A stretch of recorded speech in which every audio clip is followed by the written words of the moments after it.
Hello my fashion friends, I'm Katya and welcome back to my channel. After a little bit of a break, I'm back with a new season of how to become something in fashion. I want to start this new season with a little bit of Q&A. In the time that I was absent enjoying Colombia, which you can see on my other channel, I got so many questions on my social channels, some of them here on YouTube, some of them on my Instagram and Facebook. So today I'm gonna take these questions and try to answer as briefly as possible and as to the point as possible. So if you're going to be interested in any of these topics, if you want me to dive deeper, then just please comment below and we can do a little bit more in-depth videos next time. So let's just go for it. First question: how to start working in fashion? I would say the most important thing, like if you're a complete beginner, zero experience, have never done anything towards that goal of working in fashion, then the most important thing is to just start whatever you want to be doing. So that means if you want to be a fashion journalist, you should start writing fashion stories. If you want to be a fashion stylist, you have to start styling, even if that means that you're styling your best friend or your mom or your neighbor. If you want to be a designer, start designing. You get the point. You have to start somewhere, and it's very rare that with zero experience you would just go and do like an internship or an assistant job or any kind of more like official project. So whatever you want to do, you just have to start doing it. Even if no one is seeing what you're doing, if no one is seeing your work, you have to be doing that for yourself. So like Nike says, just do it. All right, I think I received this next question here on my YouTube. Someone asked me, fashion styling website pros and cons. So should a beginner fashion stylist or a more experienced advanced fashion stylist have a website? I think for the beginners, it's really not necessary. First of all, most people they have a website for credibility and also like to host their portfolios. Nowadays with social media, I'm seeing this more and more, and in the fashion business especially, when you meet someone, nobody's gonna ask you for your business card, nobody's gonna ask you for your website, everyone asks for your Instagram. So basically you need to invest in your Instagram profile, in your social media presence. That at the beginning is far more important than having a website. A website is something you can have later on, as I said, to like build your credibility, and so you can send your clients somewhere to, you know, have a look at your stuff, and it's just a bit more professional and put together. But at the beginning, it's really not necessary. I would not invest your time and energy into building a website. Okay, question number 3, how to get published.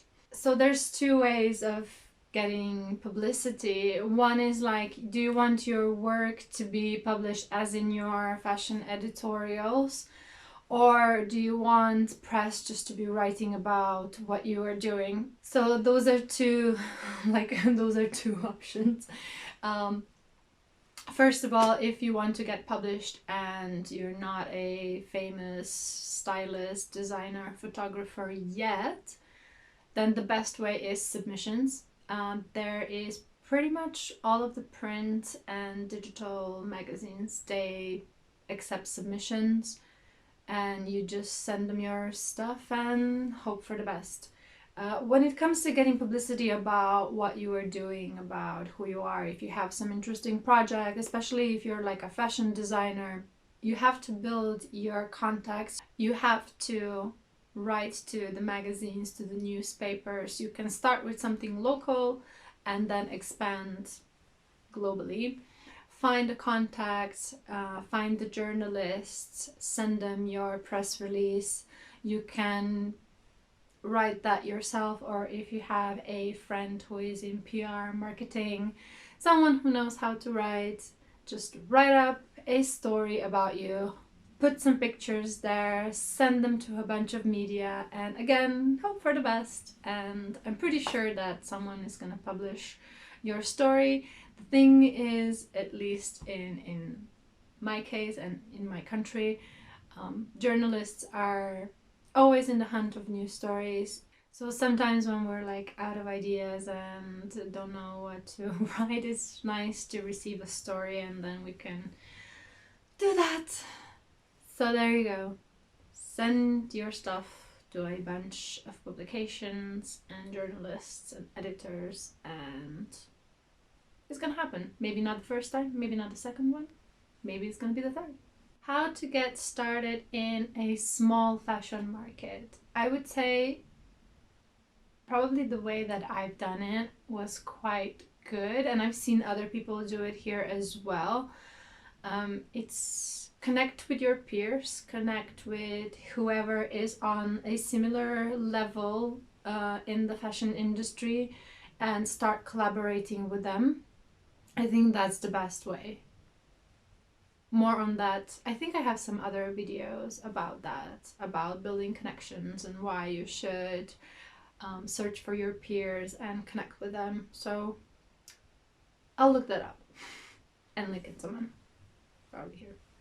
Next question, formal education, pluses and minuses.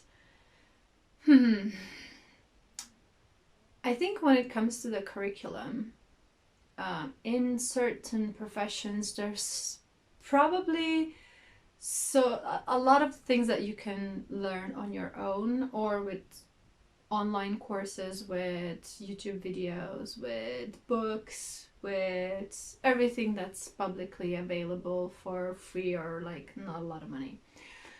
The biggest plus of formal education, besides having that diploma, which, I mean, to be honest, I don't really know if it has that much weight still.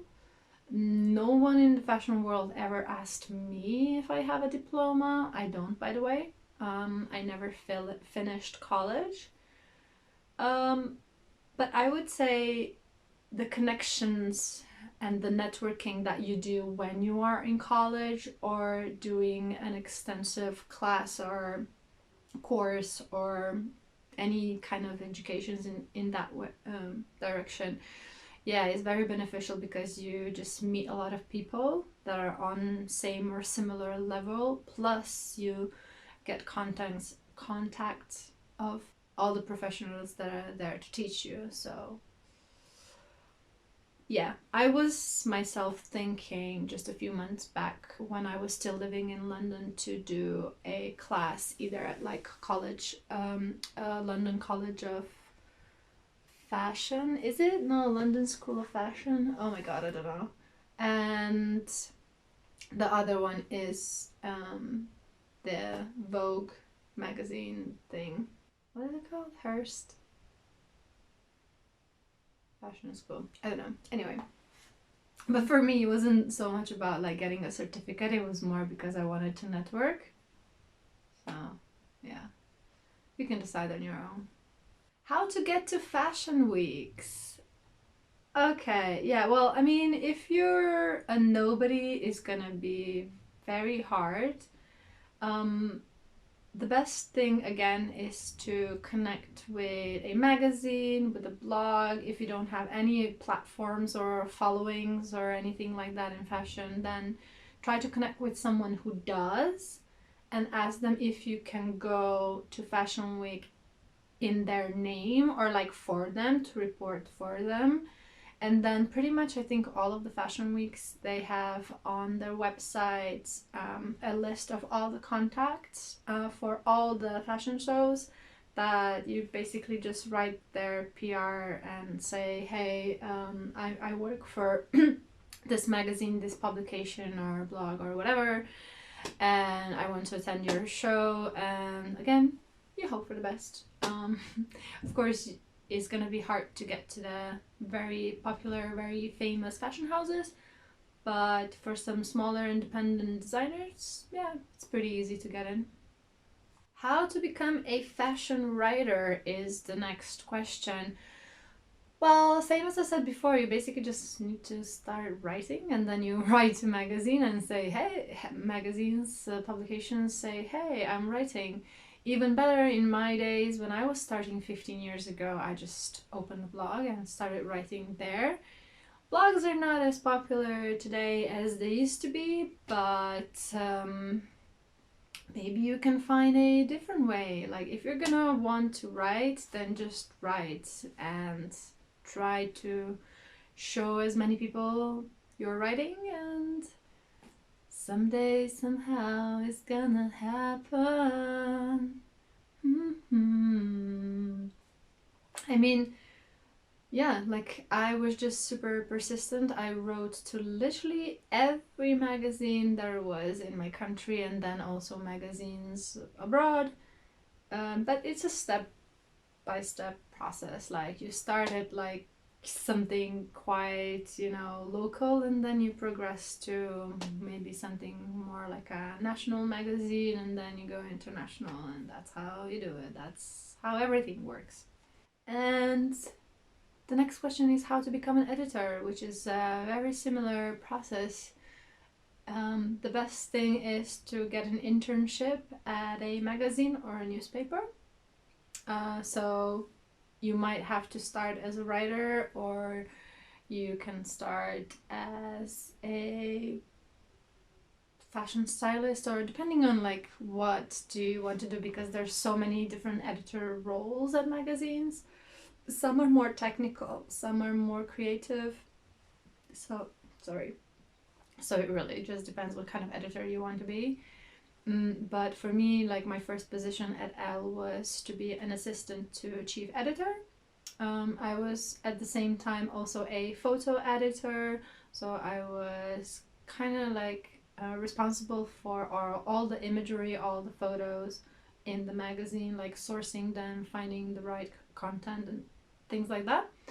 At the same time, I was also a fashion stylist, or more like an assistant to a fashion stylist. So I had like different roles. I was also a journalist, and yeah, that's all rolled into one. And I was doing that job for about 3 years, and then we had some restructuring inside our company. And so I got promoted to an executive editor, where my role was a little bit more technical than before, but I was still a journalist, stylist, all that kind of stuff. But again, it's just a step-by-step process. The thing about being an editor is you have to know a lot about how to manage the editorial staff and the whole process from beginning to an end of like producing a magazine. So it's not something that you can just wake up one day and be, I'm gonna be an editor and start doing that job. You have to actually know pretty much all the other roles that are inside of an editorial staff to become then later an editor. Does that make sense? I hope that explains. Again, if you want me to go more into detail, I can do it in another video. Just comment below what you're interested in, or if you have any additional questions, and I will try to answer them the best I can. Alright, next question. How to get assistant roles or apprentice opportunities. Rob wrote me, I think just yesterday. And also, what skills or experience would help to get this job? This is a very popular question because it's something that you do at the start of your career. So a lot of people don't know how to get to this stage where you get an assistant job. Also because the market is so saturated and so many people want to become something in fashion that, yeah, it's quite hard actually to get an assistant or an internship. It took me probably like 6 years, 5-6 years maybe. until I got my first my assistant intern kind of position, mentorship thing. One way is you can always just search in the job postings, like ads for companies that are seeking assistants. But I never had much luck with that. Like, I found it was so much faster and so many more opportunities opened where I just searched for companies, searched for stylists, searched for publications, and just wrote them, hey, do you need someone to help? It's quite similar at ELLE. Until a few years ago, until the pandemic actually, we would have intern positions. We were taking students from the Faculty of Social Sciences where they were studying journalism, and we would give them like a 1-month internship.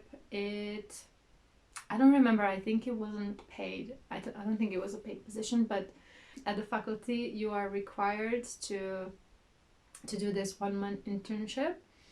And a lot of the girls actually that we had interned, like some of them then stayed, some of them are still collaborating with us.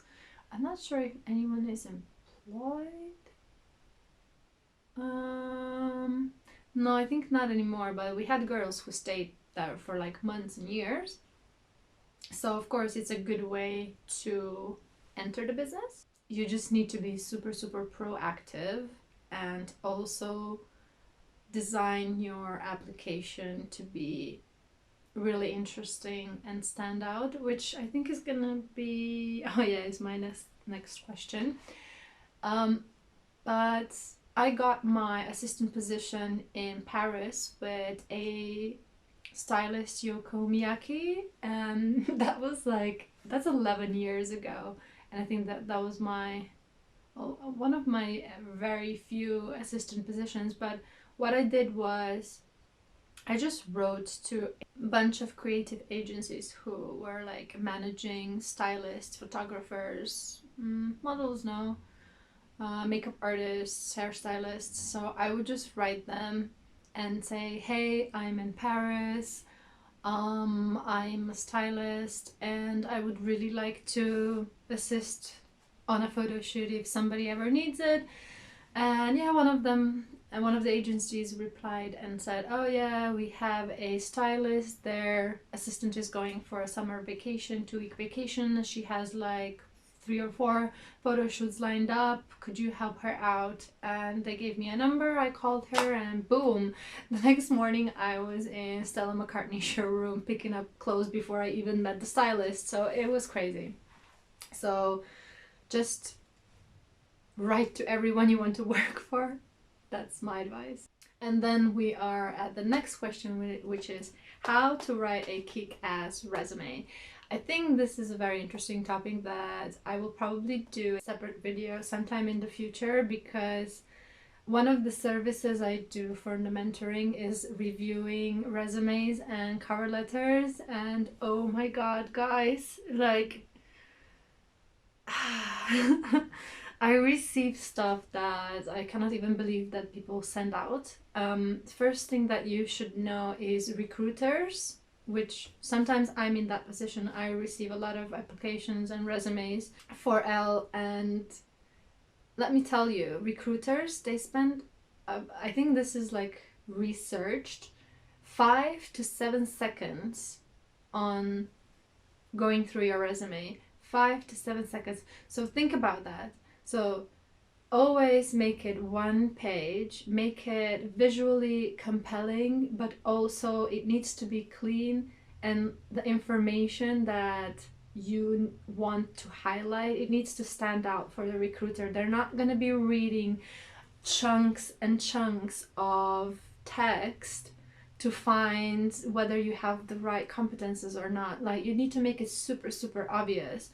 People put stuff there that has no value whatsoever. Skills like, what would be a good example? I'm very resourceful. Anyone can write that. Like, you need to put the experiences there that show to the recruiter or anyone who is reading that you are resourceful. But this is not something you would put in a resume. This is more for like a cover letter kind of topic.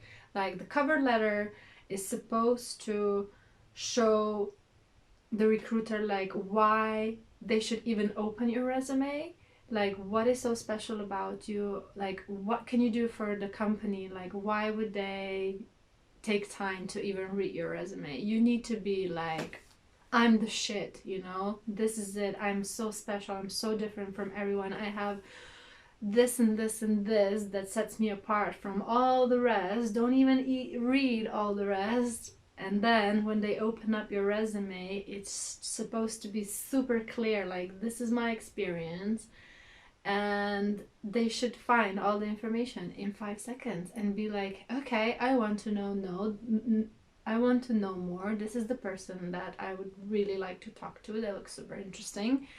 And they would invite you for the interview, and then you just charm them off and boom, there you go. Okay. Then next question I also received on Instagram from Aruna. She wanted to know what is commerce styling and how do you budget for that? She actually put it like in concept styling. It took me a while to understand what she meant. Yeah, I've done some e-commerce and commerce styling, which basically means you are shooting products or shooting for catalogs, anything that is gonna be like in ads, marketing materials, stuff like that. So what sets apart commerce styling from fashion styling is you need to think about who are the users of this product and dress the models accordingly. So it's gonna be pretty much, usually it's like everyday clothes. Sometimes it's even costumes. That's more like, yeah, costume design. But you are not styling for a magazine, for an editorial. You don't accessorize like crazy and do anything avant-garde. Is very commercial. So you need to know the brief very well to know like which kind of customer you are talking to, and then choose all the stylings based on that. How do you budget? How do you set a price for a styling like that? I always charged by how many looks we were shooting. Then you also have to consider like how long is going to be the photo shoot. These kind of shoots can take all day, 2 days, depending. So if it's going to be on the whole day shoot, you know, I would charge a little bit extra on top of that for an entire day's work. And then you also need to take into the consideration like all the expenses that you're gonna have, so transport, food, if you're gonna need to purchase any of the styling. So you know, if you're gonna be shooting, I don't know, in underwear or something like that, you're probably not gonna be able to borrow and return it. At least in my country it's like that. So you need to buy some pieces. So you need to like think about all the expenses that you're gonna have. And the price per styling that's really hard to advise on because it's so different from place to place. You need to take into the consideration of like what is the product, like how expensive or luxury the stylings are gonna be, how much experience do you have with styling, what is the economy like there's so many things to take into the consideration when you're deciding on like the pricing of each photo shoot. I would say give the price that makes you feel good, like you've earned something, like all the effort is compensated in a good way, it makes you happy. Add a little bit extra on that. And then, you know, you can always bargain on the price. Many times the client will bargain. If it's gonna be too high, they're gonna say, hey, it's too high. You can still lower it if it's too high. Like if you're gonna put a low price at the beginning, then you don't really have any bargain space. So just always put a little bit extra. That's my advice. All right, and then last question for today. This was also a question from my YouTube channel, and it was on creating your own agency or business. I'm not sure on what line or profession this was actually targeted, if it's meant for like a styling agency or a creative direction agency like I have now. But I would say like this is something that, yeah, you do after 10-15 years of experience, when your network is big, when you know a lot of people in the industry, and where you can see like a hole in the market, or an opportunity to like fill a gap with, you know, having a creative agency where you can combine different talents and like offer like a full package kind of thing. But I think like running something like that, especially if you're gonna be more than just you self-employed, it takes a lot of experience of like working in teams, which, you know, in fashion is a team sport, so you're gonna get a lot of experience in that. But pretty much when I was going into creative design, which happened completely spontaneously, and when I was researching a little bit and reading books and watching YouTube courses and stuff like that, this is again a process where, you know, you need to take 20 steps before something like this would happen. Of course, if you just want to have like a freelance styling business, you can do that. I did that after just a few years of experience, because getting to a point where you could find a steady job could take a long time, or maybe even never. Like a lot of stylists, they are self-employed, they have their own businesses. It's just kind of like a more lone wolf kind of business. Not many stylists would work under agencies unless you are in one of the really big cities like Paris, LA, New York, something like that. But pretty much everywhere elsewhere in like smaller markets, yeah, the stylists are self-employed. Of course, like you can still work for publications like long term, but you're always kind of like a freelancer and can work on multiple projects, because also the paychecks for stylists are, if you didn't know this yet, they're quite low. So you have to juggle a lot of things at once. And with that, I'm gonna conclude this Q&A video. I hope you learned something valuable. I really do. Like, if you have any questions about any of these topics, or you have something completely new that we haven't discussed yet on this channel, please write me. My emails are always working and welcoming something else than just spam. And if you want to work with me, I'm also gonna put some links down below. I also have some freebies, I have some discounts, there's a lot of cool stuff, so just read. Everything is in the description. Thank you so much for listening, and enjoy! Bye!